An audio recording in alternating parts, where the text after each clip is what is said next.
दिन लैपटॉप में काम करने में बिजी रहा क्योंकि उसे गोली लगने की वजह से उसका 2 दिन का काम पेंडिंग था। आरव उसे पूरा करने में लगा हुआ था। उसे काम करते करते बहुत समय बीत चुका था। तभी वंशी भी उठ जाती है।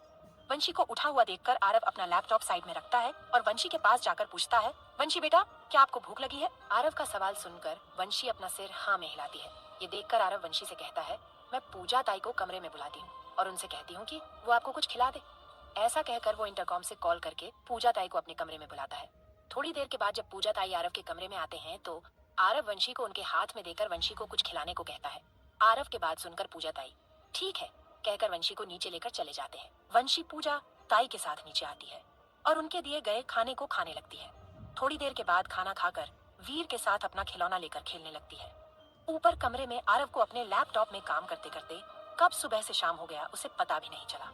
जब वो काम खत्म करके घड़ी की तरफ देखता है तो घड़ी में शाम का 6 बज रहा था। तब आरव को कुछ याद आता है तो वो अपने फोन निकलकर नील को कॉल करने के लिए उसका नंबर डायल करने लगाता है कि उसका कमरे का डोर ओपन होने का आवाज सुनाई देता है। डोर का आवाज सुनकर आरव उस तरफ देखने लगता है तो दरवाजा से नील अंदर आते हुए दिखाई देता है। उस समय उसके हाथ में एक एनवेलप था। नील कमरे के अंदर आकर अपने हाथ में पकड़ा हुआ एनवेलप को आरव के हाथ में देकर कहता है, सर, ये रहा डीएनए टेस्ट का रिपोर्ट। जब मैं ये सैंपल लेकर अमन सर से मिलने हॉस्पिटल चला गया तो वो वहाँ नहीं थे। जब मैंने उन्हें कॉल करके पूछा तो उन्होंने कहा कि वो कुछ काम से बाहर गए हैं। उन्हें कहा कि उन्हें आने में देर हो जाएगा। उसके बाद उन्होंने मुझसे पूछा कि काम क्या है करके, तो मैंने उनसे आपने दिया हुआ सैंपल के बारे में कहा और उसका डीएनए टेस्ट करने की बात की। साथ में मैं उनसे ये भी कहा कि ये कॉन्फिडेंशियल है और वो इसके बारे में किसी को नहीं बताएंगे। मेरे बात सुनकर अमन सर ने कहा कि वो डीएनए टेस्ट नहीं कर पाएंगे। फिर उन्होंने कहा कि मैं वो सैंपल उनके असिस्टेंट रजत को दे दूं और रजत को देकर कहूं कि ये काम उसके बॉस ने दिया है। उनके कहने पर मैंने ऐसे ही किया। मैंने वो सैंपल अमन सर के असिस्टेंट रजत को दिया और उनसे कहा कि ये काम उनके बॉस अमन सर ने करने को कहा है और शाम तक इसका रिपोर्ट चाहिए। यह सुनकर अमन सर के असिस्टेंट मिस्टर रजत मान गए और वह सैंपल लेकर टेस्ट करने के लिए लैब में चले गए। मैं हॉस्पिटल के बाहर ही उनका इंतजार करने लगा। नील की बात सुनकर आरव सिर्फ हूँ कहकर नील के हाथ से वो रिपोर्ट ले लेता है। रिपोर्ट लेकर नील के हाथ में कुछ फाइल देकर कहता है कि ये सब फाइल मैंने चेक की है, तुम इसे लेकर ऑफिस जाओ और ऑफिस के कैबिन में रखो। नील उनकी बात सुनकर जी सर कहकर वो वहां से चला जाता है। आरव उस रिपोर्ट को अपने हाथ में लेकर थोड़ी देर के लिए उसे ही घूर रहा था। उसके मन में इस वक्त एक अजीब सा घबराहट हो रहा था। उसे ये डर था कि कहीं इस रिपोर्ट में उसने जो सोचा है उसका उल्टा ना हो जाए। वंशी कहीं उसकी बेटी की जगह किसी और की बेटी ना निकले। यही सोचकर आरव का हाथ कांप रहा था। जिंदगी में पहली बार वो किसी चीज को खोने के बारे में सोचकर ही उसके मन में बेचैनी और घबराहट दोनों हो रहा था। फिर भी आरव अपने कांपते हाथ से एक लंबी सांस छोड़कर उस एनवेलोप को खोलकर रिपोर्ट पढ़ने लगता है। रिपोर्ट पढ़ते पढ़ते आरव के आंख के खोने से आंसू के एक बूंद उसके चेहरे से होकर नीचे गिर जाता है। वो अपना आंसू पोंछकर खुशी से कहने लगता है, वंशी मेरी बेटी है, मेरी बेटी, मेरी और आशी की बेटी। मेरा शक सही था, इसलिए मैं वंशी से इतना लगाव महसूस कर रहा था क्योंकि वंशी के साथ मेरा खून का रिश्ता है। आज मैं इतना खुश हूँ कि मन कर रहा कि सबको चिल्ला चिल्ला कर ये कहूँ कि मैं पापा बन गया। उस वक्त आरव को ये याद आ गया कि कैसे रावी और आशी ने ये बात उससे छुपाई है। ये याद आते ही आरव को बहुत गुस्सा आ जाता है और वो अपने आप कहता है कि नहीं, अब नहीं, तुम दोनों ने बहुत छुपा लिया सच, अब और नहीं। आज ही इस सच से पर्दा उठेगा। तुम दोनों को अपने मुंह से सब कुछ सच कहना होगा। मैंने सोचा था कि कल तक अमन मुझे ये रिपोर्ट दे देगा, मगर उसने तो एक दिन में ही ये काम कर दिया है। थैंक यू सो मच अमन। मैं तुझे कितनी बार भी थैंक्स कहूँ वो कम ही है। ऐसा कहते हुए एनवेलोप को किस करता है और सोफे से उठकर रूम से बाहर चला जाता है वंशी से मिलने के लिए। वो सीढ़ी से नीचे उतर कर आ रहा था तब वो देखता है कि आशी वंशी को गोद में लिए रावी के साथ बात कर रही थी। कुछ देर पहले ही आशी टैक्सी से रावी के घर आई थी वंशी को लेने। जब आशी रावी से बात करके पीछे मुड़कर जाने लगी तो पीछे से एक जोर का कर्कश आवाज आशी के कानों में सुनाई देता है, आशी वहीं पर रुक जाओ। जिसे सुनकर आशी के साथ साथ रावी और घर के सारे सर्वेंट घबराकर हॉल में आ जाते हैं। अब आगे वो सीढ़ी से नीचे उतर रहा था तब वो देखता है कि आशी वंशी को गोद में लिए रावी के साथ बात कर रही थी। कुछ देर पहले ही आशी टैक्सी से रावी के घर आई थी वंशी को लेने। जब आशी रावी से बात करके पीछे मुड़कर जाने लगी तो पीछे से एक जोर का कर्कश आवाज आशी के कानों में सुनाई देता है, आशी वहीं पर रुक जाओ। जिसे सुनकर आशी के साथ साथ रावी और घर के सारे सर्वेंट घबराकर हॉल में आ जाते हैं क्योंकि इतना दिन से आरव ने कभी भी किसी का भी नाम इतनी जोर से नहीं लिया है जो आज आशी का ले रहा है। वही के वही रुक जाओ आशी। वहां से एक कदम भी आगे बढ़ाई तो मुझसे बुरा कोई नहीं होगा।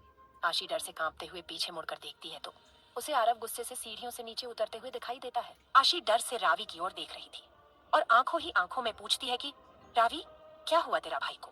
वो इतना गुस्से में मेरी तरफ क्यों आ रहे हैं? रावी अपना कंधा उचकाकर कहती है, मुझे नहीं मालूम। जब मुझे ही नहीं पता है तो मैं तुम्हें क्या जवाब दूं, बोलो। ऐसा आशी को देखकर आंखों ही आंखों में बताने की कोशिश कर रही थी और आशी के सामने अपने आप को बेचारी बनाकर दिखा रही थी। जब आरव आंखों ही आंखों में दोनों को बातें करते हुए देखता है तो चिल्लाकर कहता है कि बंद करो, तुम दोनों एक दूसरे से आंखों आंखों में ही बात करना। ऐसा कहते हुए सीढ़ी से उतरकर हॉल के सोफे में आकर एक पैर पे दूसरा पैर चढ़ाकर बैठ जाता है। पास ही खड़ी पूजा ताई को बुलाकर कहता है कि पूजा ताई जी सर, आपने मुझे बुलाया? आरव हाँ कहकर कहता है आप वंशी को लेकर गार्डन में चली जाएगा, साथ में बाकी सब सर्वेंट मुझे घर से बाहर चाहिए। जब तक मैं नहीं कहूंगा तब तक कोई भी अंदर नहीं आएगा या किसी को भी अंदर नहीं आने देंगे, समझ में आ गया मेरे बात? सबने जी सर कहकर बाहर चले जाते हैं। रावी के घर पर कुल मिलाकर 10 सर्वेंट हैं। पूजा ताई आशी के पास आकर वंशी को लेना चाहा तो वंशी जाने के लिए माना कर रही थी और अपना मुंह आशी के कंधे पर रखकर चेहरा छुपाने लगी। ये देखकर आरव सोफे से उठकर वंशी के पास जाकर उससे प्यार से कहता है परी बेटा मेरे तरफ देखो। जब वंशी को आरव का आवाज सुनाई दिया तो वो आरव की तरफ देखने लगती है। जब आरव देखता है कि वंशी उसकी ओर देख रही है तो आरव अपना दोनों बाहें फैलाकर उसे अपने पास बुलाता है। जब वंशी ये देखती है कि आरव उसे बुला रहा है तो वो बिना कुछ नखरे दिखाए आरव के गोद में चली जाती है और आरव को देखकर ताली बजाकर उसके गाल पर किस करने लगती है। वंशी को ऐसा करते हुए देखकर आरव, जो थोड़ी देर पहले गुस्से में था, अब हो शांत होकर वंशी के गाल पर हाथ रखकर कहता है परी बच्चा, आप मेरी बात सुनेंगे ना? वंशी आरव का बात सुनकर हाँ में अपना सिर हिलाती है। ये देखकर आरव कहता है आप अभी थोड़ी देर के लिए पूजा ताई के साथ जाकर गार्डन में खेलेंगे, पापा को आपकी मम्मा और मासी से बात करने का है। वंशी आरव के बात सुनकर हाँ में अपना सिर हिलाती है तो आरव वंशी को पूजा ताई के हाथ में दे देता है। आरव के बात मानकर वंशी पूजा ताई के साथ चुपचाप बाहर चली जाती है। जब आरव ये सब वंशी से कहा रहा था तो आशी ये सब देखकर आंखें फाड़े आरव और वंशी को देख रही थी। साथ में बगल में खड़ी रावी को घूर कर देखने लगती है। आशी अपने मन में कहती है पापा, ये आदमी वंशी का पापा कब बना? मुझे ये सब पता क्यों नहीं चला? जब रावी ये देखती है कि आशी उसे घूर कर देख रही थी तो रावी अपने मन ही मन कहती है कि लो रावी, तुझे बहुत शौक था ना वंशी के मुंह से भाई को पापा बुलाने का, ताकि तुझे भाई के चेहरे पर 40 वोल्टे का झटका देने का था। अब भुग तो खुद ही, जो तेरे भाई तुझे आशी के सामने अपने आप को पापा कहकर जो झटका दिया है ना, अब तुम आशी के हाथ से कैसे बचेगी? आशी को देखकर ऐसा लगता है कि आज मेरा पक्का मर्डर करने वाली है। साथ में ये भाई अब कौन सा बम मेरे सिर पर फोड़ने वाले हैं ये भी पता नहीं। ये भगवान, आपको थोड़ा भी दया नहीं आ रहा है इस छोटी सी प्यारी सी बच्ची पर। अब ये पता नहीं दोनों मिलकर मेरा क्या करेंगे। रावी ये सब सोची रही थी कि तब उसे आशी की आवाज सुनाई देता है। ये सब कब हुआ? रावी अनजान बनने का नाटक करते हुए पूछती है। क्या कब हुआ? आशी रावी की बात सुनकर गुस्से से कहती है जानबूझकर अनजान बनने का नाटक मत कर, मेरे सामने समझी। मैं तुझे ना, आशी इतना ही कहती है कि उसे फिर से आरव का एक रौबदार आवाज सुनाई देता है। जब आशी और रावी सामने देखते हैं तो आरव फिर से सोफे पर बैठकर वही अवतार में आ चुका था, यानी कि गुस्सेल खड़ूस आरव शेट्टी। आरव उन दोनों से कहता है अगर तुम दोनों का आपस में बात हो गई हो तो मेरे सवाल का जवाब देंगे? तुम दोनों, जो मैं अब पूछने वाला हूँ। ये सुनकर दोनों डरकर तुरंत हाँ में अपना सिर हिलाते हैं, क्योंकि दोनों आरव का गुस्सैल चेहरा देखकर अंदर तक संयम गए थे। इस समय अगर कोई और भी आरव का चेहरा देखता तो उनका भी हाल आशी और रावी जैसा ही होता। आरव अभी कोई दानव से कम नहीं दिख रहा था। रावी अपने आप बड़बड़ाकर कहती है मुझे ऐसा क्यों लग रहा है, अब मैं एक स्कूल की स्टूडेंट हूँ और सामने सोफे पर बैठा ये आदमी मेरा खड़ूस टीचर है, जो अब सवाल पूछने वाला है। अगर मैंने सवाल का सही सही जवाब दिया तो ठीक है, नहीं तो ये मुझे इधर ही उठक बैठक करवाएगा। रावी को अपने आप बड़बड़ाते हुए देखकर आरव पूछता है रावी, तुझे मुझसे कुछ कहना है? ये सुनकर रावी अपने होश में आकर हड़बड़ाकर कहती है नहीं भाई, आपको जो पूछना है पूछ लीजिएगा। आरव सिर्फ हूँ कहता है। अब आगे भाई आप क्या पूछना चाहते हैं? ये सुनकर आरव कहता है मैं पूछना नहीं, सच सुनना चाहता हूँ। आरव के मुंह से सच सुनने की बात सुनकर रावी पूछती है भाई आप कौन सी सच की बात कर रहे हैं? हम दोनों समझ नहीं पा रहे हैं। रावी का सवाल सुनकर आरव कहता है कि अच्छा, तुम दोनों समझ नहीं पा रहे हो, मैं कौन सी सच की बात कर रहा हूँ? अगर तुम चाहती है कि सच मेरे मुंह से ही सुनना चाहती है तो सुन लो। मुझे ये बताओ रावी, तुमने मुझसे ये क्यों छुपाई कि वंशी आशी की बेटी है? और तो और तुमने तो कल मुझसे ये कहा था कि तुम आशी से 3 साल से नहीं मिली हो। तुमने ये भी कहता कि अगर आशी तुमसे मिलना चाहेगी तो भी तुम उससे नहीं मिलना चाहेगी, यही कहा था ना तुमने मुझसे? बोलो। आरव का सवाल का जवाब देते हुए रावी कहती है मैंने आपसे कुछ भी नहीं छुपाया है भाई। हाँ मैं ये मानती हूँ कि मैंने ये झूठ जरूर कहा था कि मैं आशी से नहीं मिली हूँ। मैंने वो सब इसलिए कहता भाई, मैं नहीं चाहती थी कि आपको ये पता चले कि आशी यहाँ पुणे में है। मगर मुझे क्या पता था इस लड़की को पूरी दुनिया में आप ही मिले हैं, जो उसकी प्रोजेक्ट का इन्वेस्टर के तौर पर। रावी को ऐसे कहते हुए देखकर आरव दोनों से पूछता है तो बताओ तुम दोनों ने और क्या क्या बात मुझसे छुपाई है? आरव को फिर से सवाल करते हुए देखकर रावी कहती है कि भाई आपसे मैंने और कोई बात नहीं छुपाई है। रावी को ऐसे कहते हुए सुनकर आरव आशी की तरफ देखकर पूछता है तुम भी यही कहोगी कि तुमने ने भी मुझसे कुछ नहीं छुपाई है? आशी भी ना में अपना सिर हिलाती तो आरव गुस्से से सोफे से उठकर आशी के पास जाकर उसका कंधा हिलाकर पूछता है, तो बोलो आशी, वंशी का बायोलॉजिकल फादर कौन है? आरव का सवाल सुनकर आशी गुस्से से आरव का हाथ अपने कंधे से हटाकर कहती है, इससे आपको कोई मतलब नहीं है। आपको ये जानने की कोई जरूरत नहीं है कि वंशी का बायोलॉजिकल पिता कौन है। ये मेरा पर्सनल मैटर है, आप इससे दूर रहेगा, यही आपके लिए बेहतर होगा। आशी को यह कहते हुए सुनकर कि वो उसका पर्सनल मैटर है, आरव चिल्लाकर कहा था है कि ये तुम्हारी पर्सनल मैटर नहीं है, और तो और मुझे पूरा हक है मेरी बेटी के बारे में जानने का। आशी और रावी जब आरव के मुंह से वंशी को अपनी बेटी कहते हुए सुनते हैं तो दोनों शॉक होकर एक दूसरे को देखने लगते हैं। आशी तो घूरकर रावी को देखने लगती है। ये देखकर रावी डर कर आशी से कहती है, आशी मेरे पति के कसम खाकर कहती हूँ, मैंने भाई को कुछ नहीं बताया है। अगर मेरे बात पर यकीन नहीं है तो तुम खुद भाई से ही पूछो। भाई प्लीज आशी को बताएगा, मैंने आपको कुछ नहीं बताया है। आशी रावी को घूरते हुए देखकर आरव उससे कहता है, आशी रावी को घूरना बंद करो, उसने मुझसे कुछ नहीं कहा है। उसने तो मुझसे सच्चाई छुपाने की पूरी कोशिश किया था, मगर छुपा नहीं पाई। क्यों पता है?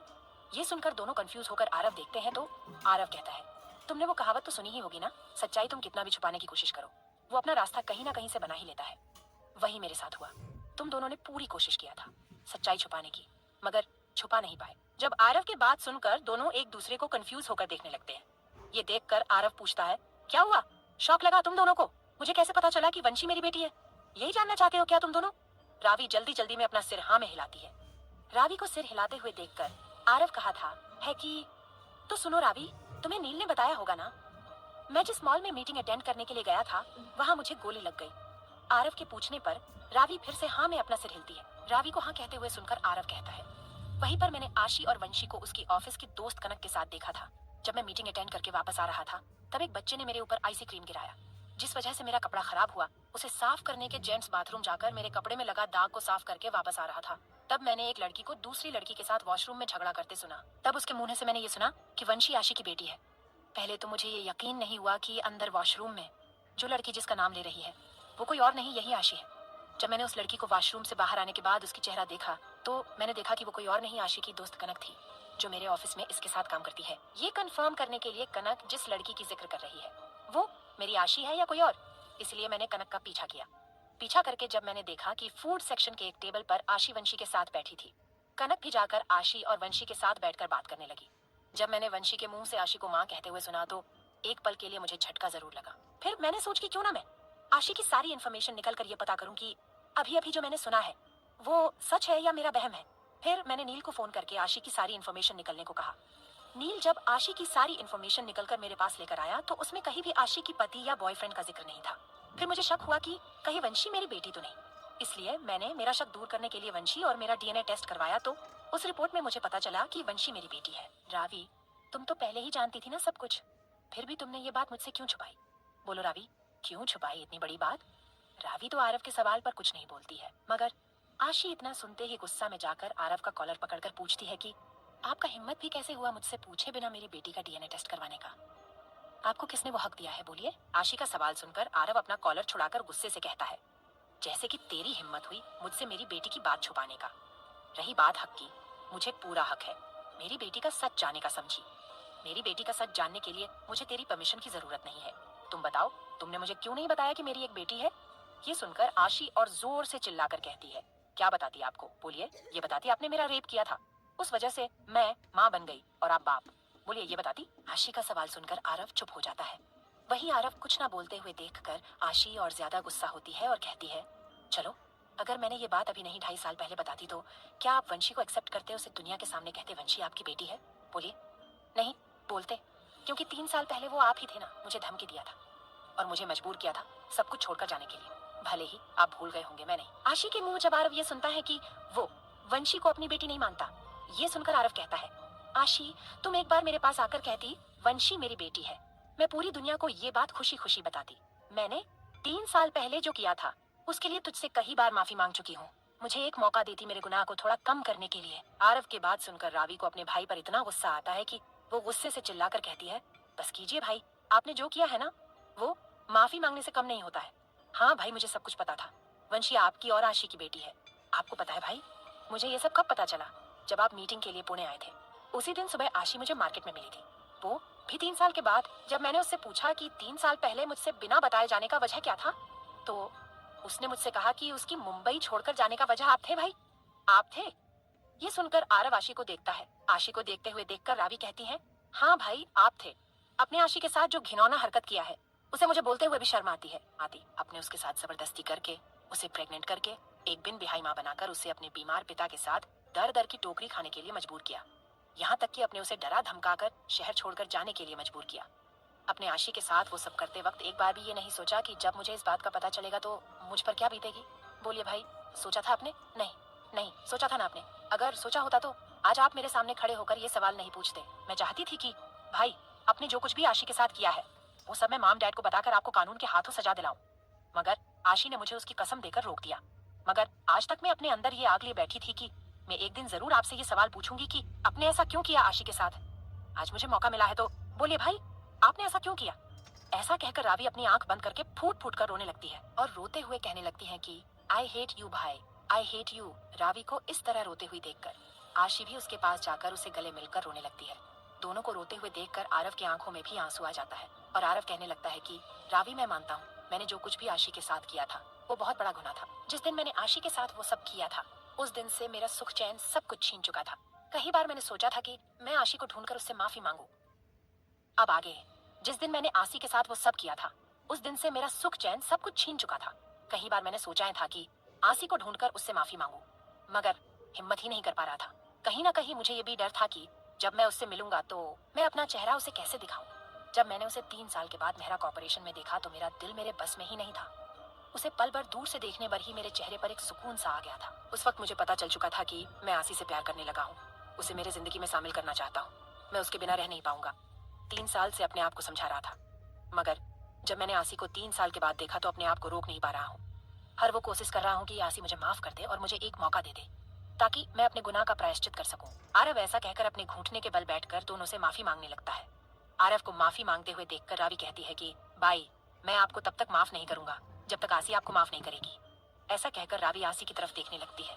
जब आशी देखती है कि रावी उसकी ओर आस भरी निगाहों से देख रही थी तो आशी रावी से दूर होकर कहती है कि रावी, मुझे माफ कर दो, मैं तुम्हारे भाई कभी माफ नहीं करूंगी। और तुम्हारे भाई से कहना कि वंशी सिर्फ मेरी बेटी है, उनसे उसकी कोई रिश्ता नहीं है। उनसे कहो कि वो मुझसे और मेरी बेटी से दूर रहे, नहीं तो उनके लिए मुझसे बुरा कोई नहीं होगा। ऐसा कहकर गुस्से से वहां से चली जाती है।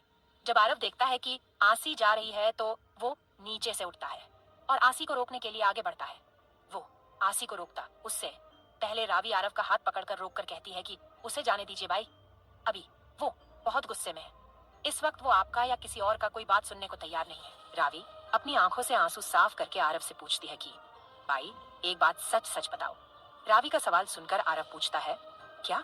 यही कि भाई, आपने अभी थोड़ी देर पहले जो कुछ भी कहा था वो सच था क्या? आरव कंफ्यूज रावी से पूछता है कि तुम किस बारे में बात कर रही है? रावी आरव का सवाल सुनकर कहती है, यही कि आपने थोड़ी देर पहले आसी के सामने ये कहा था कि आप आसी से प्यार करते हैं और उसे अपनी जिंदगी में शामिल करना चाहते हैं। क्या ये सच है? सच में आप आसी से शादी करने चाहते हो? उसे अपनी जिंदगी में शामिल करना चाहते हैं? क्या ये सच है? बोलिए भाई। आरव बिना कुछ कहे सिर्फ हाँ में अपना सिर हिलाता है, जिसे देखकर रावी खुश होकर आरव के गले लगकर खुदने लगती है। रावी को ऐसा आपने ऊपर खोते हुए देखकर आरव चिढ़कर कहता है, रावी तुम ये क्या कर रही हो? छोड़ो मुझे। ऐसा कहते हुए अपने गले से रावी का हाथ छुड़ाने की कोशिश कर रहा था, मगर छुड़ा नहीं पा रहा था क्योंकि रावी उसे कसकर गले लगाए हुई थी। आरव को ऐसा करते हुए देखकर रावी चिल्लाकर कहती है कि नहीं भाई, मैं आपको नहीं छोड़ूंगी। मैं आज बहुत खुश हूँ भाई। जो मैंने 3 साल पहले सोचा था फाइनली वो हो रहा है। रावी के मुंह से ये सुनकर आरव उससे पूछता है कि तेरा कहने का क्या मतलब है? भाई, मेरे कहने का ये मतलब है कि मैं कब से चाहती थी कि आपका शादी आसी से हो, इसीलिए तो मैं हर बार आपको कॉल करके आसी के बारे में बोल बोलक दिमाग खराब किया करती थी ताकि आपको आसी से प्यार हो जाए और उससे आप शादी कर सके। उस वक्त पीछे से एक आवाज सुनाई देता है कि हमें भी तो बताओ ये कि आप इतना खुश किस बात पे हो रहे हैं? अपने भाई के गले मिलकर खुद रहे हो और वो छोड़ने को कह रहा है तो आप छोड़ने को तैयार ही नहीं हो। बोलिए बेटा, आखिर बात क्या है? जब रावी पीछे से किसी का आवाज सुनती है तो उसकी चेहरे पर एक स्माइल आ जाती है और वो पीछे मुड़कर देखती है तो उसकी माँ अजली जी और पापा निशान जी एंट्रेंस पर खड़े होकर रावी को देख रहे थे।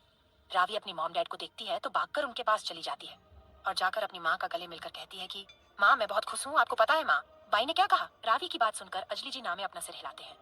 माँ को नामे सिर हिलाते हुए देखकर रावी जोर से चिल्लाकर कहती है कि माँ, भाई शादी करने चाहते हैं और तो और उन्होंने लड़की भी पसंद कर ली है। वो लड़की कोई और नहीं, मेरी दोस्त आसी है। अजली जी और निशान जी जब रावी के मुंह से ये सुनते हैं कि आरव जिस लड़की से शादी करना चाहता है वो कोई और नहीं रावी की दोस्त आसी है तो दोनों ही ये सुनकर बहुत खुश हो जाते हैं। अंजलि जी आरव के पास जाकर पूछते हैं कि आरव, अभी अभी रावी ने जो कुछ भी कहा है, क्या वो सच है? कुछ दिन पहले तुमने कहा था कि तुमने शादी के लिए लड़की पसंद किया है। क्या वो लड़की रावी की दोस्त आसी है? आरव तब से रावी की नौटंकी आंखें फाड़कर देख रहा था। उसे कुछ भी समझ में नहीं आ रहा था कि वो रावी को कैसे रोके।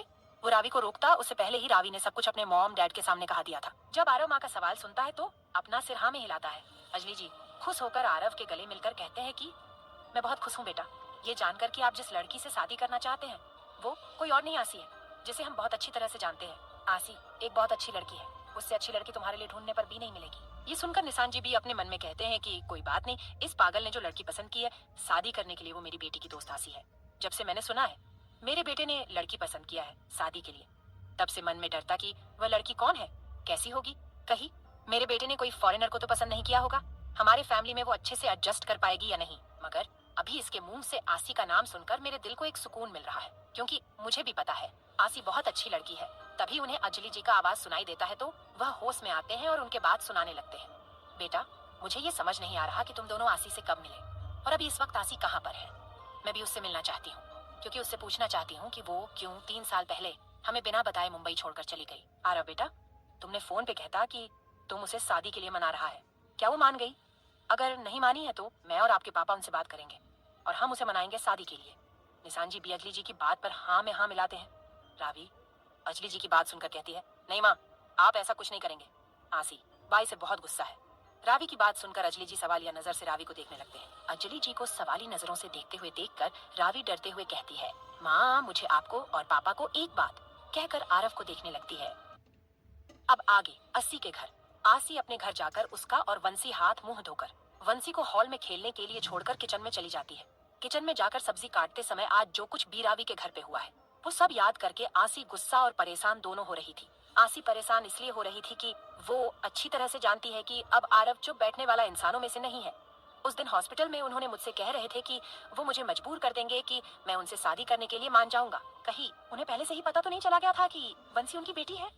मुझे लगता है कि पक्का उन्हें उसी दिन पता चल गया होगा, इसलिए उन्होंने मुझे धमकी दिया था कि वो मुझे मजबूर कर देंगे कि मैं उनसे शादी करने के लिए मान जाऊंगा।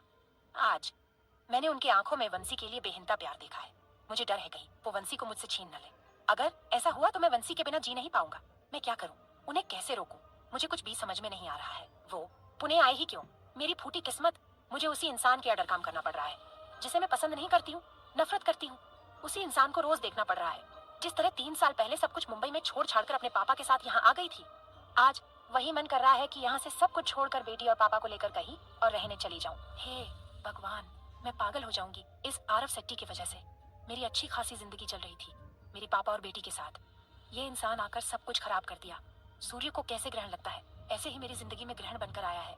जिस तरह चाकू से सब्जी काटते हैं, अपने हाथ में पकड़ी हुई चाकू को देखकर कहती है कि उसी तरह मन करता है कि उस आरव सेट्टी नाम का शैतान को इस चाकू से छोटा छोटा टुकड़ों में कट करके मगरमच्छ को खिला दूं। अगर कानून की किताबों में एक खून करने पर माफ लिखा होता तो मैं इस आरव सेट्टी का ही मर्डर कर देती। उनका हिम्मत कैसे हुआ बिना मुझसे पूछे मेरी बेटी का डीएनए टेस्ट करवाने का? वो अपने आप को समझते क्या है, जो किसी के भी जिंदगी में बिन बुलाए मेहमान की तरह आ जाते हैं, कहाँ से भी मुंह उठाकर। पहले मेरी जिंदगी में आए थे, अब मेरी बेटी की जिंदगी में आना चाहते हैं। मैं ऐसा कभी होने नहीं दूंगी। मैं कभी भी अपनी बेटी पर उनका हक जमाने नहीं दूंगी। आसी ये सब गुस्से में खाना बनाते वक्त किचन में अपने आप बड़बड़ा रही थी। तब उसे वंशी का आवाज सुनाई देता है जो उसे मम्मा मम्मा कहकर बुला रही थी। वंशी को उसे बुलाते हुए सुनकर बाहर हॉल में जाती है और उससे गुस्से में पूछने लगती है, क्या है तेरा? क्यों मम्मा मम्मा बुला रही हो? अब तुझे माँ की याद आ रही है? तब कहाँ था जब तुम मेरी बाहों में थी? उस वक्त उस इंसान ने तुम्हें प्यार से परी बच्चा क्या बुला दिया? तुम तुरंत उनके बाहों में चली गई, तब तुझे मम्मा का याद नहीं आया। अभी तुझे मम्मा की याद आ रही है, मुझे मालूम है। अभी क्यों मम्मा की याद आ रही तुझे करके? वो इसलिए ना, अभी तुम्हें जोर का भूख लगी होगी। वंशी को देखकर पूछती है, सही कहा ना मैंने? वंशी हाँ में अपना सिर हिलाती है। वंशी का हाँ सुनकर आसी घूरकर उसे देखती है, फिर पैर पटकते हुए किचन में चली जाती है और जाते वक्त कहती है कि रुको, खाना लाती हूँ। रावी के घर पर रावी अपनी माँ को देखकर कहती है कि माँ, मुझे आपके और पापा को एक बात बताना है। माँ, जो मैं कहाने जा रही हूँ वो सुनकर प्लीज गुस्सा मत हो जाएगा। जब रावी को ऐसा बोलते हुए आरव सुनता है तो भागकर उसके पास जाता है ताकि वो रावी को बोलने से रोक सके। रावी जब ये देखती है कि बाई उसे रोकने आ रहे हैं तो रावी उस जगह से भागने लगती है और भागते भागते कहती है कि भाई, आप मुझे माँ पापा को सच कहाने से रोका नहीं सकते? मॉम डैड को भी पूरा हक है सच जानने का। आरव उसके पीछे भागते हुए कहता है कि रावी नहीं, अभी तुम सच नहीं बता सकती। एक बार आसी शादी करने के लिए मान जाए, उसके बाद मैं खुद ही सारा सच माँ डैड को बता दूंगा। बाई के बात सुनकर रावी कहती है, नहीं बाई, मुझे अभी कहना है मॉम डैड को। वही हॉल में खड़े खड़े अजली जी और निशान जी आंखें फाड़े दोनों को देख रहे थे। उन्हें तो समझ ही नहीं आ रहा था कि रावी अब कौन सी सच की बात कर रही है। उसने तो पहले ही आरव और आसी के बारे में सब कुछ बताया था, और कौन सी सच की बात कर रही है। दूसरी तरफ निशान जी और अजली जी को ये देखकर भी शौक लग रहा था कि आज तक अपने बेटे को काम के अलावा किसी चीज का कोई फिक्र करते हुए नहीं देखा था। वो हमेशा अपने आप को एरोगेंट दिखाता था। आज तक कभी उन लोगों आरव को इस तरह मस्ती करते हुए नहीं देखा था। आरव हमेशा लोगों को ऑनर देना जानता था, चाहे दूसरों को हो या खुद के फैमिली को क्यों ना हो। अजली जी को आरव का ये रूप देखकर बहुत अच्छा लग रहा था, अपने बेटे और बेटी को किसी नॉर्मल बच्चों जैसा मस्ती करते हुए देखकर। निशान जी दोनों को भागते हुए देखकर चिल्लाकर कहते हैं कि तुम दोनों इधर आओ। रावी जब अपने डैड की आवाज सुनती है तो उनके पास भाग कर जाती है और उनसे कहती है कि डैड मुझे बाई से बचा लीजिए, नहीं तो वो मुझे छोड़ेंगे नहीं। ऐसा कहकर रावी निशान जी के पीछे छुप जाती है। वहाँ आरव आकर कहता कि डैड हटिए, सामने से मैं उसे मना कर रही हूँ आप लोगों से सच बोलना के लिए, और ये है कि जिद करके बैठी है आप लोगों को सच बताने का। निशान जी आरव का बात सुनकर उसे शांत करते हुए पूछते हैं कि तुम कौन सी सच हमसे छुपाना चाहते हो आरव, बोलो, हमें सब आज ही जानना है। अजली जी भी निशान जी के हाँ में हाँ मिलाते हुए कहते हैं कि रावी तुम बोलो किस सच की बात कर रही हो। रावी अपने माँ के पूछने पर कहती है कि मॉम आपको ये तो पता चल गया है कि बाई आसी से प्यार करते हैं और उससे शादी करना चाहते हैं, मगर आपको ये नहीं बताया ना बाई ने कि वो पहले ही एक बच्ची का बाप बन चुके हैं और आप दोनों दादा दादी। जब रावी के मुंह से आरव का एक बेटी है सुनकर दोनों अजली जी और निशान जी शौक होकर आरव को देखने लगते हैं। फिर निशान जी होश में आकर पूछते हैं कि रावी ये तुम क्या फालतू बात कर रही हो, आरव का बेटी, थोड़ी देर पहले ही तुमने कहा कि आरव आसी से प्यार करता है और उससे शादी करना चाहता है, अब तुम कहा रही हो कि आरव का एक बेटी है। मुझे कुछ भी समझ में नहीं आ रहा है, तुम साफ साफ बताएगी आखिर बात क्या है। रावी अपने माम और डैड को उसकी बात सुनकर परेशान होते हुए देखकर कहती है कि पापा आरव बाई और आसी की एक बेटी है जिसका नाम वंशी है। रावी अजली जी की तरफ देखकर कहती है, मॉम आपको याद है जब बाई हॉस्पिटल में थे तब मैंने वंशी के बारे में कहता कि वो मेरी दोस्त की बेटी है। रावी की बात सुनकर अजली जी हाँ में अपना सिर हिलाते हैं तो रावी कहती है कि वो बच्ची कोई और नहीं आपकी पोती है। अजली जी और निशान जी को समझ ही नहीं आ रहा था कि क्या बोले। तब निशान जी पूछते हैं कि ये सब कब हुआ, आरव तुम हमें कुछ बताएगा, तुम कब आसी से मिला, कब तुम दोनों का एक बेटी हुई, और तो और हमसे क्यों छुपाई इतनी बड़ी बात, बोलो। आरव को जिस बात का डर था वही हुआ, वो इसलिए रावी को रोक रहा था। आरव अभी नहीं चाहता था कि मॉम डैड को कुछ पता चले, ताकि वो उन दोनों का सवाल का जवाब अभी नहीं दे सकता था। वो चाहता था कि एक बार आसी शादी के लिए मान जाए, उसके बाद वो सब कुछ अपने पेरेंट्स को बताना चाहता था, मगर रावी के वजह से सब कुछ बर्बाद हो गया। अब उसे न चाहते हुए भी सब कुछ बताना पड़ेगा। आरव जब यही कसमकस में था कि तब निशान जी का आवाज सुनाई देता है कि आरव हम तुझसे कुछ पूछ रहे हैं, जवाब दो। अब आगे आरव ये सब कब हुआ, बोलो। आरव जब निशान जी का सवाल सुनता है तो एक लंबी सांस छोड़कर कहा था है कि 3 साल पहले। 3 साल पहले की बात सुनकर निशान जी शॉक होकर पूछते हैं, क्या ये कैसे हो सकता है? 3 साल पहले तो आसी मुंबई शहर छोड़कर चली गई थी ना, हम में से किसी को भी नहीं पता था कहाँ गई और क्यों की गई। फिर तुम कब मिला उससे, क्योंकि जितना हमें याद है 3 साल पहले ही तो तुम तेरी बहन का शादी अटेंड करने अमेरिका से इंडिया आया था। उससे पहले तुम कभी आसी से नहीं मिले हो, या ये कहे कि आसी से मिलने का कोई चांस ही नहीं था, तुम इंडिया आया ही था रावी के शादी के टाइम। उस वक्त तो आसी मुंबई में थी ही नहीं। ये अलग बात है कि तुम बाद में वापस अमेरिका गए नहीं, तुमने अचानक से आकर मुझसे कहा कि तुम यहाँ इंडिया में रहकर यहाँ का बिजनेस संभालना चाहते हो। मैंने भी बिना सवाल पूछे हाँ कहा दिया। क्या तुम इंडिया में रहने के पीछे आसी का हाथ है? इंडिया में रहने के बाद क्या तुम आसी से मिला था? फिर रावी की ओर देखकर पूछते हैं, क्या तुम दोनों का पता था आसी यहाँ पुणे में है, बोलो। निशान जी कंफ्यूज होकर आरव को देखने लगे तो आरव अपने डैड से रावी की शादी के एक दिन पहले से लेकर अभी तक जो कुछ भी हुआ है वो सब बताने लगता है। आरव का सारी बातें सुनने के बाद निशान जी को इतना गुस्सा आता है कि वो खींचकर आरव के गाल पर थप्पड़ मार देते हैं। आरव को तो पहले ही पता था कि ये सब सुनने के बाद उनके डैड का रिएक्शन यही होगा, फिर भी वो गाल पर हाथ रखकर चुपचाप खड़ा था, कुछ नहीं बोल पा रहा था। निशान जी गुस्से से कहते हैं कि मुझे नहीं पता था मेरा बेटा इतना नीचे भी गिर सकता है। जिस बेटे का तरक्की देखकर मेरा सिर गर्व से ऊंचा हुआ करता था, आज तेरे मुंह से ये सुनकर मेरे सिर शर्म से नीचे झुका गया। मुझे तुझसे ये उम्मीद नहीं था आरव, आज तुझे मेरा बेटा कहते हुए भी शर्म आ रहा है। ऐसा कहकर निशान जी गुस्से से अपने कमरे में चले जाते हैं। उनके पीछे पीछे अजली जी भी चले जाते हैं। आरव उन दोनों को अपने कमरे में जाते हुए चुपचाप देख रहा था। तब रावी अपने बाई के पास आकर कहती है कि सॉरी बाई, मुझसे गलती हो गई, मैं इतनी खुश थी कि मुझे ये बात का ध्यान ही नहीं आया कि सच सुनने के बाद मॉम डैड आपसे नाराज हो जाएंगे। ऐसा कहकर रावी उदास हो जाती है। रावी को उदास होते हुए देखकर आरव उसकी सिर पर हाथ फेर कर कहता है कि कोई बात नहीं रावी, एक ना एक दिन ये होना ही था। थोड़ा वक्त लगेगा उन लोगों ये सब बात सहन करने के लिए, बाद में सब कुछ ठीक हो जाएगा, तुम चिंता मत कर। ऐसा कहकर आरव अपने कमरे में चला जाता है। रावी अपने आप कहाँ थी है। आई होप सो बहुत जल्दी माम डैड का गुस्सा शांत हो जाए और वो लोगों बाई को माफ कर दे। वही एक लड़की ताज होटल के रूम नंबर 101 का दरवाजा खोलकर अंदर चली जाती है।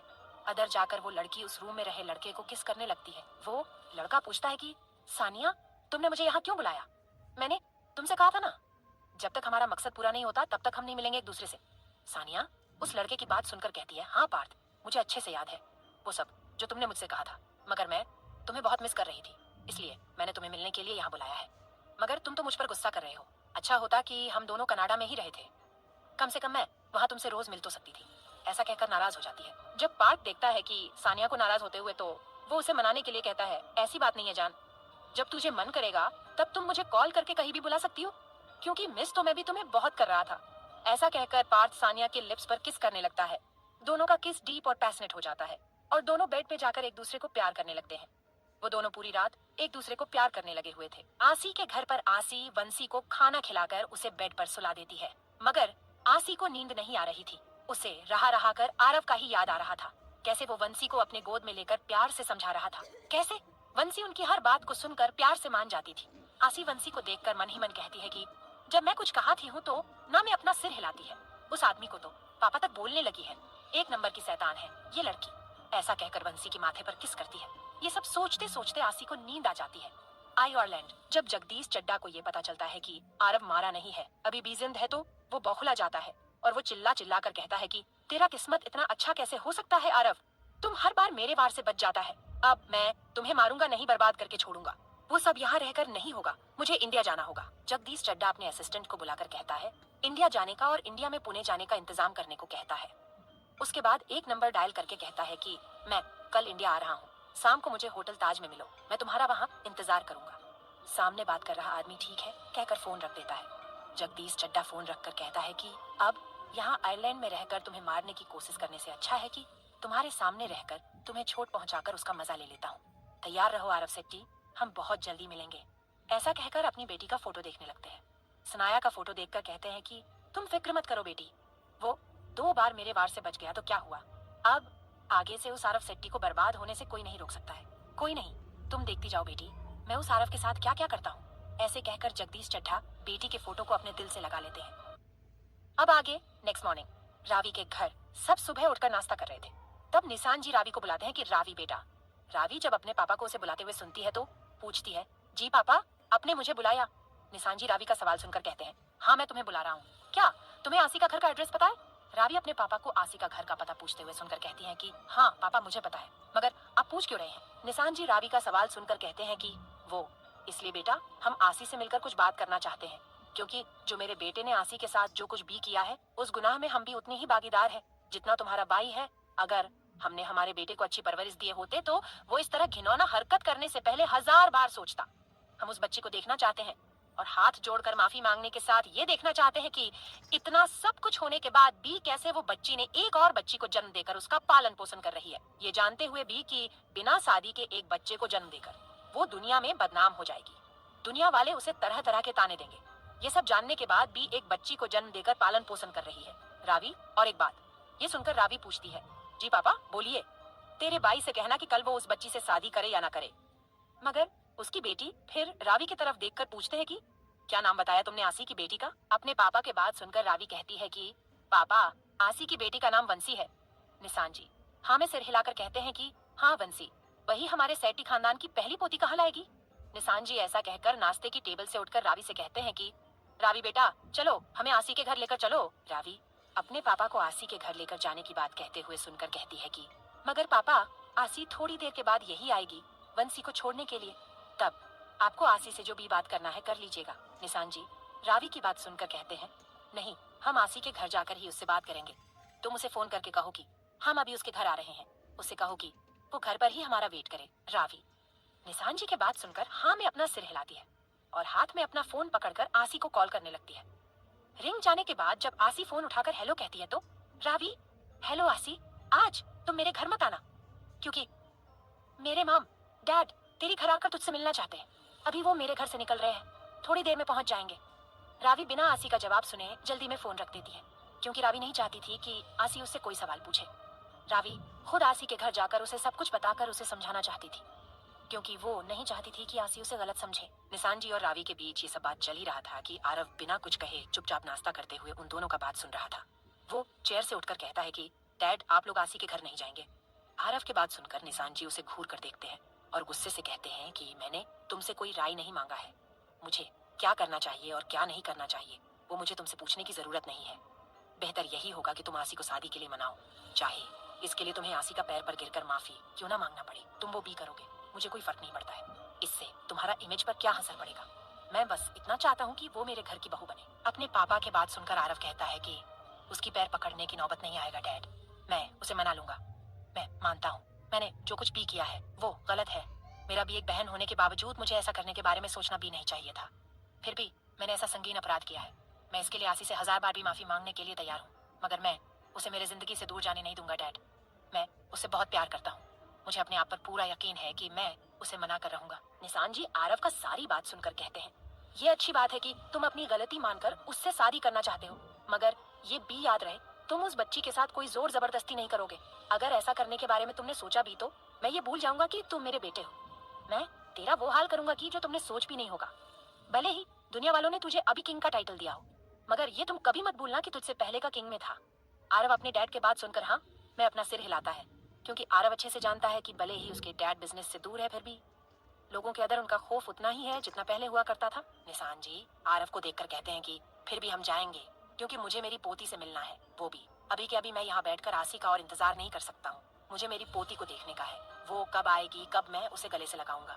ये कहकर रावी से कहते हैं कि चल रावी, मुझे मेरी पोती के पास लेकर चल। रावी अपने पापा की बात सुनकर हंसकर कहती है कि जी डैड, चलिए मैं लेकर चलती हूँ आपको आसी के घर। आप मिलकर जी भरकर प्यार कीजिएगा अपनी पोती से। ऐसा कहकर निशान जी को चलने को कहती है तो निशान जी और अजली जी आगे आगे चलने लगते हैं। रावी भी निशान जी के साथ जाते वक्त आरव को आंखों ही आंखों में इशारा करके कहती है कि सब कुछ ठीक होगा, मैं हूं ना। आरव भी रावी की इशारा समझकर हाँ मैं अपना सिर हिलाता है और अपने आप कहता है कि अब देख मेरी जान, मैं तुझे कैसे मनाता हूँ। Wait and watch my dear wifi. ऐसा कहकर वो ऑफिस के लिए निकल जाता है। रावी गाड़ी में बैठने के बाद निशान जी से पूछती है कि डैड, क्या आप बाई से गुस्सा है? प्लीज डैड, गुस्सा थूक दीजिए ना, आपको तो खुश होना चाहिए। इतना टाइम से आप और माम बाई के पीछे पड़े थे शादी के लिए, फाइनली बाई शादी के लिए मान भी गए और साथ में बोनस के तौर पर आपको दादाजी भी बना दिया। इसके लिए खुश हो जाइए। रावी की बात सुनकर निशान जी कहते हैं कि मैं आरव से नाराज जरूर हूँ, क्योंकि आरव ने जो कुछ भी किया था वो गलत था, मगर मैं खुश भी बहुत हूँ। फाइनली तेरे उस गधे बाई ने मुझे दादा तो बना दिया। जब मैं और अजली जी तेरे बाई से शादी की बात करते थे तो वो गुस्से से फोन कट करता था, हमेशा किंग का रौब झाड़ता था। अब उसने गलती किया है तो मुझे फाइनली मौका मिल रहा है रौब झाड़ने का उस पर। क्यों छोड़ू मैं ये मौका? आखिर बाप जो हूँ, तुम्हारे बाई से मैं चुन चुन कर बदला लूंगा। तुम देखती जा रावी, तेरे बाई को मैं कितना परेशान करता हूँ। अजली जी निशान जी की बात सुनकर कहते हैं कि आपको शर्म नहीं आता है इस तरह बच्चों जैसे हरकत करते हुए? आप अब 2 बच्चों का बाप और दादाजी बन गए, फिर भी खुद बच्चों की तरह शरारत करना चाहते हैं। कमाल के इंसान हैं आप।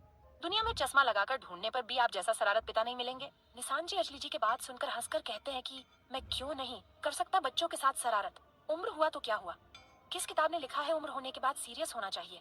अगर कोई ऐसा सोच रखता है तो वो सबसे बड़ा पागल है। निशान जी की बात सुनकर रावी भी हंसकर कहती है कि सही कहा डैड, अपने उम्र होने के बाद भी बच्चों के साथ शरारत करना नहीं छोड़ना चाहिए। इससे बच्चों के साथ रिश्ता और भी मजबूत हो जाता है, हमारे जैसे। क्यों डैड, मैंने सही कहना? फिर रावी अपनी माँ को देखकर कहती है कि माँ, शरारत मजाक मस्ती का उम्र से कोई लेना देना नहीं है। हाँ, बस इतना ध्यान रखना चाहिए कि हम जिसके साथ मजाक मस्ती या शरारत करते हैं उसे कोई चोट या हर्ट नहीं होना चाहिए। मुझे मेरे डैड इस तरह पसंद है। डैड प्लीज आप कभी चेंज मत होएगा। निशान जी रावी की बात सुनकर कहते हैं कि सही कहा रावी तुमने। वैसे तुम चिंता मत करो बेटा, मैं किसी के कहने पर बदलने वाला नहीं हूँ। मैं मरते दम तक ऐसे ही रहने वाला हूँ अपने बच्चों के साथ, चाहे कोई कुछ भी कहे मुझे कोई फर्क नहीं पड़ता है। अजली जी दोनों की बात सुनकर कहते, ये सब छोड़ो रावी, तुम मुझे ये बताओ कि और कितना दूर है? मुझे सब्र नहीं हो रही है। मैं जल्द से जल्द आसी के घर जाकर मेरी पोती वंशी से मिलना चाहती हूँ। रावी अपनी माँ की उतावलापन को देखकर कहती है, माँ थोड़ा तो पेशेंस रखिए, अभी तो अपने डैड को कहा कि बच्चों जैसे हरकत मत कीजिए, अब आप भी तो वही कर रहे हैं ना। रावी की बात सुनकर अजली जी मुंह बनाकर कहते हैं, अच्छा ठीक है ठीक है, तुम अपनी बाप की तरह मुझे मत कहो मुझे क्या करनी चाहिए और क्या नहीं करनी चाहिए। वैसे मैं कोई बच्चों जैसा हरकत नहीं कर रही हूँ, समझी? बड़ी आई मुझे बोलने वाली। ताज होटल। पार्थ उठकर देखता है तो उसके बगल में सानिया बिना कपड़े के पेट के बल सोई हुई थी। उसे देखकर कहा था है कि तुम सिर्फ मेरा एक मोहरा हो जो मैं आरव सेट्टी को बर्बाद करने के लिए इस्तेमाल करना चाहता हूँ। एक बार मैं उस आरव सेट्टी को बर्बाद कर दूं, उसके बाद मैं तुम्हें भी रास्ते से हटा दूंगा, जिस तरह से मैंने सानिया को मारा था। आरव, तुम्हें और उस चड्डा को यही लगता है कि सानिया गाड़ी की स्पीड को कंट्रोल नहीं कर पाई और ब्रिज से नीचे पानी में गिरकर दम घुटकर उसकी मौत हो गई, मगर सच तो कुछ और ही है। वो सिर्फ मैं ही जानता हूँ, कोई और नहीं। ऐसा बोलकर हंसने लगता है। पार्थ का हंसने की आवाज सुनकर सानिया उठ जाती है। अब आगे बेड पे जो पेट के बल सानिया सोई हुई थी, वो अब सीधा लेटकर अपना सिर घुमाकर पार्थ से पूछती है कि क्या हुआ, तुम सुबह सुबह हंस क्यों रहे हो? मुझे बी कहो, मैं बी सुनकर हंसूंगी। पार्थ जब सानिया को जागते हुए देखता है तो उससे प्यार से पूछता है कि उठ गई मेरी जान। ऐसा कहकर उसकी लिप्स पर लाइट किस करके कहता है कि मैं जाकर फ्रेश होकर आता हूँ। ऐसा कहकर बेड से उठकर बिना कपड़ा पहने ही बाथरूम की ओर जाने लगता है। जाते समय सानिया से कहता है कि तुम रिसेप्शन पर कॉल करके तेरे पसंद का नाश्ता लाने को कहो, आज मैं बी तेरे पसंद का ही नाश्ता करूंगा, कहकर पार्थ बाथरूम में फ्रेश होने चल जाता है। ये सुनकर सानिया के चेहरे पर बहुत बड़ी स्माइल आ जाती है और सानिया इंटरकॉम से रिसेप्शन पर कॉल करके नाश्ते का ऑर्डर देकर रूम में भेजने को कहती है। सानिया नाश्ते का ऑर्डर करके पार्थ का बाहर आने का वेट करने लगती है ताकि वो फ्रेश होने बाथरूम जा सके। थोड़ी देर के बाद नाश्ता कमरे में आ जाता है और उसी वक्त पार्थ भी बाथरूम से बाहर आता है और सानिया को फ्रेश होने को कहकर सोफे में जाकर बैठ जाता है।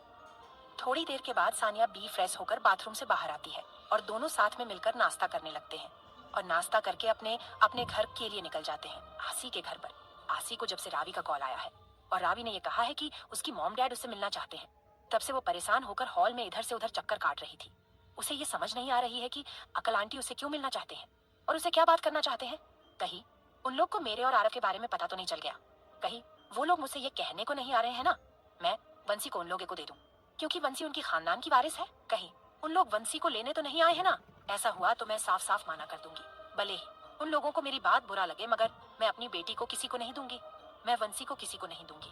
वंशी सिर्फ मेरी बेटी है, उस पर सिर्फ मेरा हक है और किसी का नहीं। ऐसे सोचते हुए वह हॉल में इधर उधर चक्कर काट रही थी। आसी अपनी सोच में घूम थी कि तब उसे बाहर गाड़ियों की रुकने का आवाज सुनाई देता है। आसी को ये समझने में देर नहीं लगी कि बाहर कौन आया है। आसी गाड़ी की आवाज सुनकर जल्दी जल्दी दरवाजे के पास जाती है और दरवाजा खोलकर बाहर आए हुए गाड़ी को देखने लगती है। उस गाड़ी से रावी, अजली जी और निशान जी बाहर आते हैं। आसी एक नजर रावी को घूर कर देखती है। जब रावी देखती है कि आसी उसे घूर कर देख रही है तो वह डर कर अपने डैड के पीछे छुप जाती है।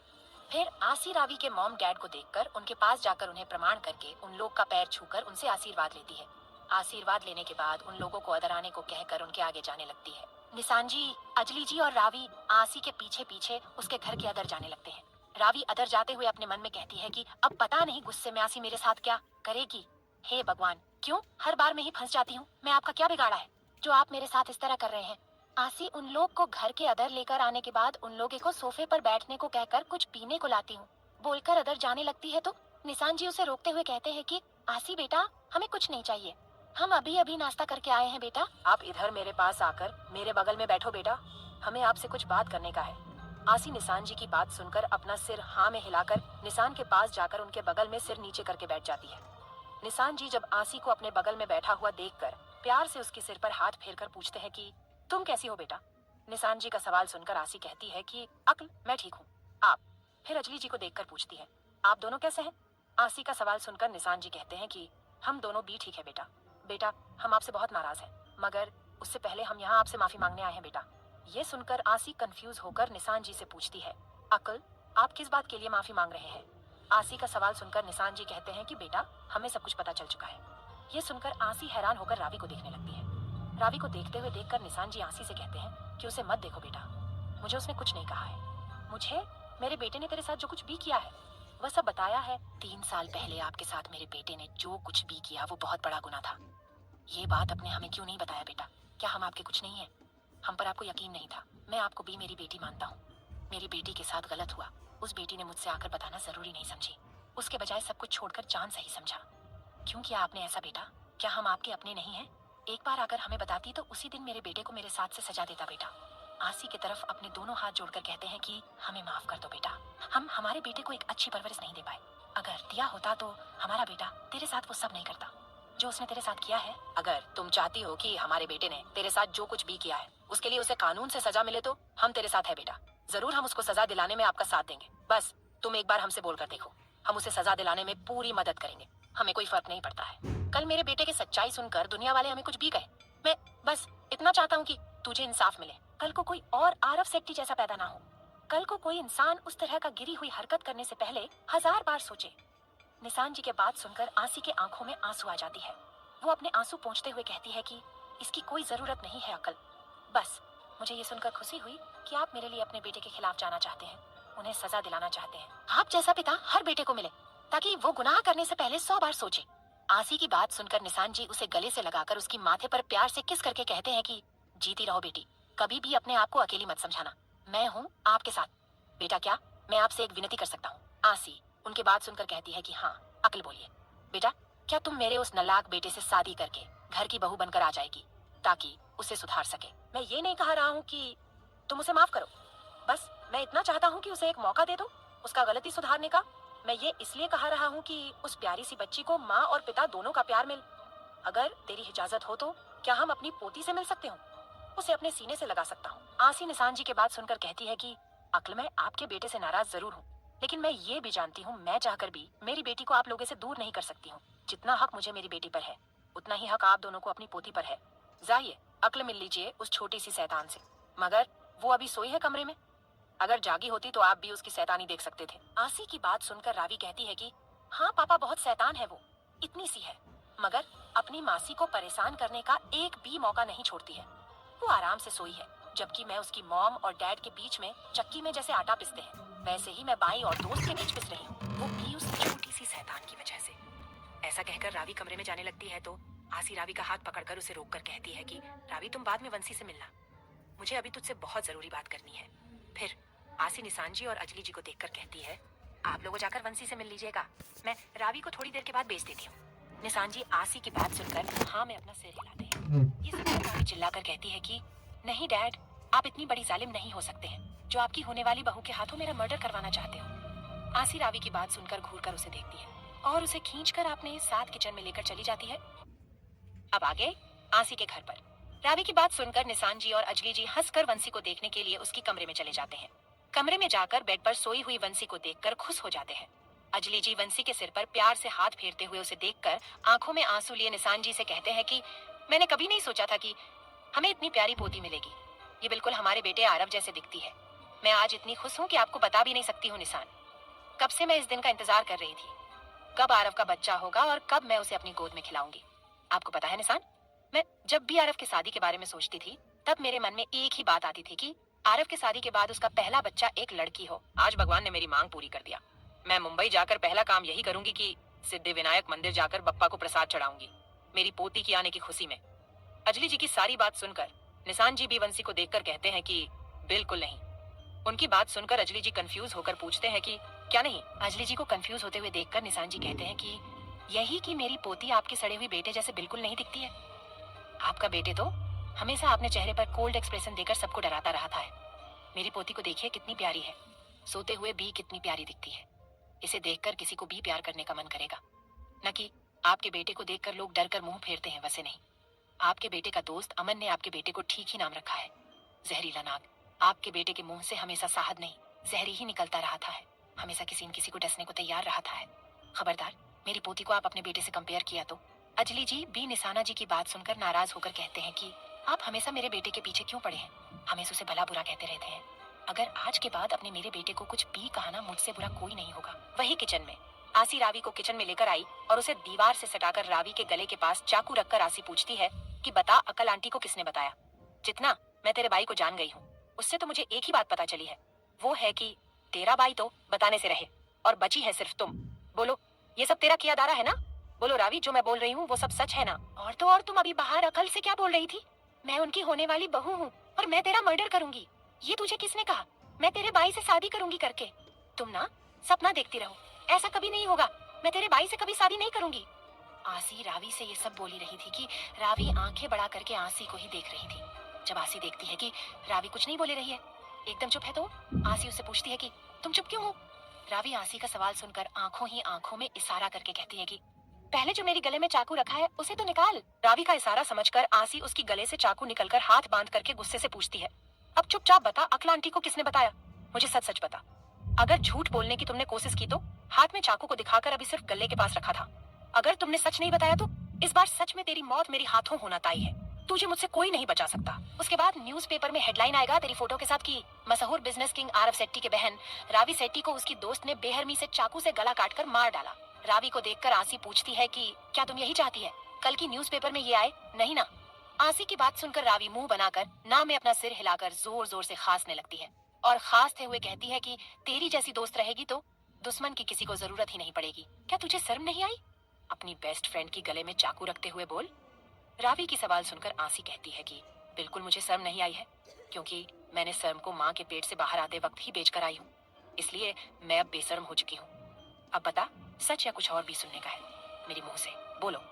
रावी आसी की बात सुनकर कहती है, मेरी माँ, मुझे तेरे मुंह से कुछ भी नहीं सुनने का है। अभी तुमने जो कुछ भी किया है वही मेरे लिए काफी है। ये सुनकर आसी कहती है, तो ठीक है, बोलो। रावी अपना सिर हाँ में हिलाकर कल आसी के जाने के बाद मॉम डैड के घर आने के बाद जो कुछ भी हुआ वो सब एक एक करके बताने लगी, और तो और आज जो कुछ भी हुआ वो सब भी बताने लगती है। रावी की मुंह से सारी बात सुनकर आसी परेशान होकर पूछती है कि तेरे भाई कैसे हैं? उन्हें तो बहुत बुरा लगा होगा ना, जब अक्ल ने उसे थप्पड़ मारा, और तो और गुस्सा भी हो गए। ये सब तेरी वजह से हुआ है। तुम जब भी खुश होती है आगे पीछे बिना देखे सब कुछ बोल देती है, उसके बाद ये नहीं सोचती है कि इसका नतीजा क्या होगा। इसीलिए मैं तुझे हमेशा कहती थी सोच समझ कर बोला कर, मगर तुम तो तुम ही हो, तुम किसी की बात सुनेगी तब ना। अब देख क्या हो गया, अक्ल आंटी तेरे भाई से नाराज हो गए ना, तेरे भाई को कितना बुरा लगा होगा। रावी आसी की बात सुनकर पूछती है, होई तुझे क्यों इतना बुरा लग रही है, जबकि मेरे बाई होकर मुझे उनके लिए कोई बुरा नहीं लगा रहा है। वैसे भी बाई को बुरा लगा तो लगने दो, उन्होंने काम ही ऐसा किया है। एक ना एक दिन माम डैड को पता चलना ही था। तुझे क्या लगता है जब डैड को ये सब पता चलेगा तो बाई को शाबाशी देंगे और उनसे कहेंगे कि वाह मेरा बेटा, तुमने एक लड़की के साथ जबरदस्ती करके आदमी होने का सबूत दिया है, तुझे तो मंदिर में बिठाकर आरती उतारना चाहिए। रावी आसी के पास जाकर उसके कंधे पर अपना हाथ रखकर पूछती है कि आसी एक बात बता, मेरे भाई पर डैड ने हाथ उठाया है, ये सुनकर तेरे दिल पर क्यों कलबली मच रही है? बोलो बोलो, आखिर बात क्या है? कहीं ऐसा तो नहीं ना तुम भी मेरे भाई से प्यार करने लगी है? अगर ऐसा बात है तो मुझे तुम बिंदास बता सकती है, मैं अभी जाकर मॉम डैड से बात करके कल ही तेरी शादी करवा दूंगी। रावी की बात सुनकर आसी अपने हाथ में पकड़ी हुई चाकू दिखाकर रावी से कहती है कि आज तो तुम गई मेरे हाथ से, आज पक्का मैं तेरा मर्डर करूंगी, रुक तू। आसी की ऐसी बात सुनकर रावी उसे हल्का धक्का देकर किचन से बाहर भागने लगती है और भागते हुए चिल्लाकर डैड को बुलाने लगती है, डैड मुझे बचा लीजिए आपकी होने वाली बहू से, नहीं तो वो मुझे मार डालेगी। जब अदर कमरे में रावी की चिल्लाने का आवाज निशान जी और अजली जी सुनते हैं तो अजली जी निशान जी से कहते हैं कि अब कौन सी पूछा आ गया जो आपकी बेटी इतनी जोर जोर से चिल्ला रही है। मुझे ये समझ में नहीं आ रही है कि आजकल घर में बच्चे कौन हैं और बड़े कौन हैं। अब आगे आपकी बेटी एक बच्चे की माँ बन चुकी है, मगर हरकत तो बच्चों से बेगैर गुजरा है। उस समय बाहर होने वाली शोर शराबा सुनकर वंशी भी नींद से उठ जाती है और उठकर रोने लग जाती है। वंशी को उठकर रोते हुआ देखकर अजली जी उसे अपने गोद में लेकर चुप कराने लगते हैं। अजली जी वंशी को चुप कराते हुए निशान जी से कहने लगे कि देखिए आपकी बेटी ने जगह दिया ना बच्ची को, उसे तो मैं, कहकर वंशी को लेकर बाहर हॉल में चले जाते हैं।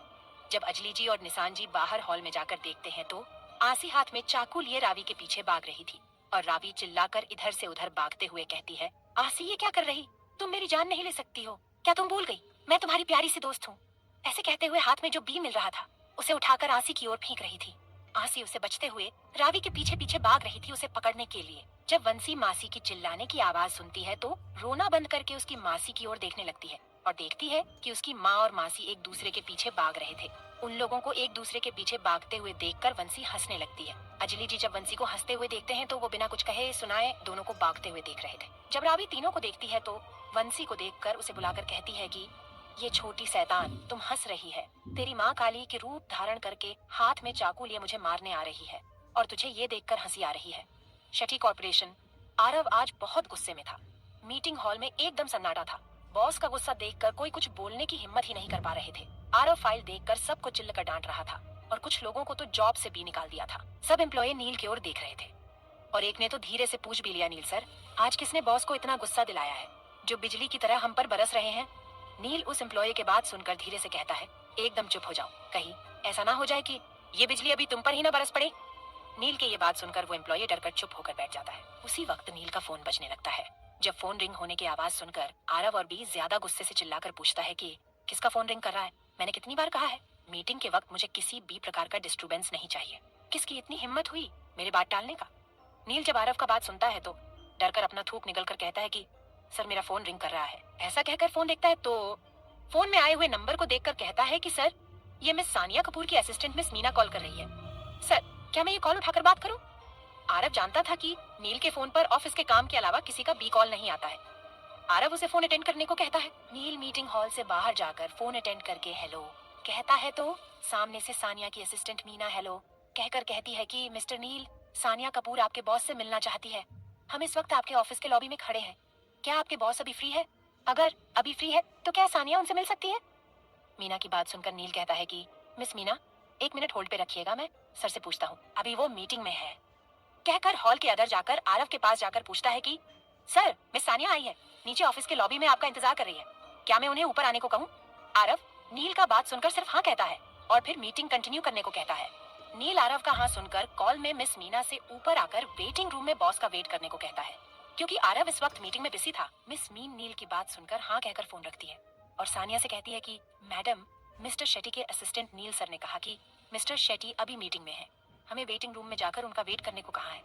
अपनी असिस्टेंट की बात सुनकर सानिया अपनी असिस्टेंट के साथ जाकर वेटिंग रूम में आरव का इंतजार करने लगती है। थोड़ी देर के बाद आरव मीटिंग खत्म करके कैबिन में वापस आ जाता है तो नील जाकर सानिया को आरव के कैबिन में बुलाकर लेकर आ जाता है। सानिया कैबिन के अंदर आकर हेलो मिस्टर शेट्टी, आप कैसे हैं? मैंने सुना है आपको गोली लगी थी, अब आप कैसे हैं? आरव जब सानिया को उसका तबीयत के बारे में पूछते हुए देखकर कहता है मैं अब ठीक हूँ, कहकर चुप हो जाता है। आरव को चुप होते हुए देखकर सानिया पूछती है कि मैंने जो आपको फाइल दिया था उसे आपने देखा है? क्या आप इस बार भी हमारे कंपनी के साथ मिलकर फैशन शो ऑर्गेनाइज करेंगे? आरव सानिया का सवाल सुनकर सिर्फ हाँ में अपना सर हिलाकर कहता है हर साल हम इस इवेंट को ऑर्गेनाइज करने के लिए कपूर ग्रुप्स कंपनी का मदद किया है, हम इस बार भी करेंगे। हाँ, हर साल की तरह मॉडल इस कंपनी से ही होंगे। आप अपना बेस्ट डिजाइनर्स बनाकर दिखाएगा। मुझे वो डिजाइनर्स पसंद आ गया तो मैं अपने असिस्टेंट को इवेंट ऑर्गेनाइज करने को कहूंगा। आप लोगों के पास सिर्फ 1 हफ्ता है, इस 1 हफ्ते में मुझे बेस्ट डिजाइनर्स बनाकर दिखाएगा। ऐसा कहकर आरव चुप हो जाता है। सानिया आरव की सारी बात सुनकर कहती है ठीक है मिस्टर शेट्टी, हम आपको अच्छे डिजाइनर्स बनाकर दिखाएंगे, अब हम चलते हैं और हाँ, अपना ख्याल रखिएगा। ऐसा कहकर चेयर से उठकर कैबिन से बाहर चली जाती है। आज सानिया अच्छे से तैयार होकर शेट्टी कॉर्पोरेशन आई थी ताकि आरव को इम्प्रेस कर सके, मगर आरव एक नजर भी उसे देखता तक नहीं है। थोड़ी देर पहले कैबिन में आरव सानिया को बिना देखे बात कर रहा था क्योंकि वो उस वक्त बहुत गुस्से में था। आरव का ये एटीट्यूड देखकर सानिया को बहुत गुस्सा आ जाता है, जिसके लिए वो इतना तैयार होकर आई थी। वो एक नजर उसे देखा तक नहीं। सानिया अपने आप कहती है कब तक तुम मुझे नजरअंदाज करते रहोगे आरव शेट्टी, एक न एक दिन मैं तुम्हें अपना बनाकर ही रहूंगा। ऐसा कहकर सानिया शेट्टी कॉर्पोरेशन के ऑफिस से बाहर जाकर गाड़ी में बैठकर अपने घर के लिए निकल जाती है। आसी के घर दोनों भागते भागते थक गए थे। रावी जाकर सोफे पर बैठकर कहने लगती है कि अब मुझसे भागा नहीं जाएगा, मैं थक गई हूँ, मुझे माफ कर दे आसी, अब ऐसा नहीं कहूंगी, बल्कि ये कहूंगी कि तुम भाई से। रावी इतना ही कहती है कि आसी जाकर उसके मुंह पर हाथ रखकर मुंह बंद करती है। अंजलि जी आसी को रावी का मुंह बंद करते हुए देखकर उससे पूछते हैं कि आखिर बात क्या है बेटा, तुम दोनों इस तरह घर को पकड़ा पकड़ी का मैदान क्यों बना दिया है? रावी अपने माँ का सवाल सुनकर कहने को होती है कि वो माँ, तब आसी झट से बोलती है कि कुछ नहीं आंटी। फिर आसी अंजलि से कहती है आंटी, क्या मैं एक बात पूछूं आपसे? अंजलि जी आसी की बात सुनकर कहते हैं हाँ बेटा पूछो। आसी रावी की तरफ देखकर पूछती है कि आंटी, क्या ये आपकी ही बेटी है? अंजलि जी आसी का सवाल सुनकर कंफ्यूज होकर पूछते हैं क्यों बेटा, ऐसा क्यों पूछ रही हो बेटा? आसी अंजलि जी के सवाल सुनकर कहती है वो इसलिए आंटी, आप और अकल हमेशा सीरियस रहते हैं, और तो और आपका बेटा भी अपने चेहरे पर कोल्ड एक्सप्रेशन ले घूमते रहते हैं। ऐसा में ये कैसे हर वक्त पागलों जैसा हरकत करती रहती है? कहीं ऐसा तो नहीं है ना आंटी, इसके जन्म के समय हॉस्पिटल में नर्स ने बच्चे को बदल तो नहीं दिया है? कहीं गलती से किसी और के बच्चे को आपकी बच्ची समझकर आपके गोद में ना दिया हो? आंटी एक बार आपकी और इसकी डीएनए जरूर चेक कीजिएगा। अंजलि जी और निशान जी जब आसी की बात सुनते हैं तो जोर जोर से हंसने लगते हैं। अंजलि जी हंसते हुए कहते हैं सही कहा तुमने बेटा, मुझे भी कभी कभी इसकी हरकत देखकर शक होता है, कहीं मैं हॉस्पिटल से गलत बच्ची को तो उठाकर लेकर नहीं आई हूँ ना बोलकर। ऐसा कहकर आसी के साथ मिलकर हंसने लगते हैं। रावी दोनों को हंसते हुआ देखकर मुंह बनाते हुए कहती है कि देखे ना डैड, माम क्या कह रही है, क्या मैं आपकी प्यारी सी बेटी नहीं हूँ? क्या आपको भी ऐसे ही लगता है जैसे आसी और माम को लगती है? बोलिए डैड। निशान जी रावी के मुंह से अपनी माँ का शिकायत करते हुए सुनकर उसे अपने पास बुलाकर प्यार से सिर पर हाथ फेरते हुए कहते हैं कि किसने कहा तुम मेरी बेटी नहीं हो? मैंने तो ऐसा नहीं कहा ना। वो अलग बात है कि कभी कभी मुझे भी अंजलि जी के जैसे ही शक होता है कि आप मेरी बेटी हो या। कहकर चुप हो जाते हैं। निशान जी की बात सुनकर रावी सिर से उनका हाथ हटाकर कहती है डैड आप भी चाहिए, मुझे आपसे बात ही नहीं करने का है, कहकर मुंह फुलाकर बैठ जाती है। रावी को उन पर नाराज होते हुए देखकर निशान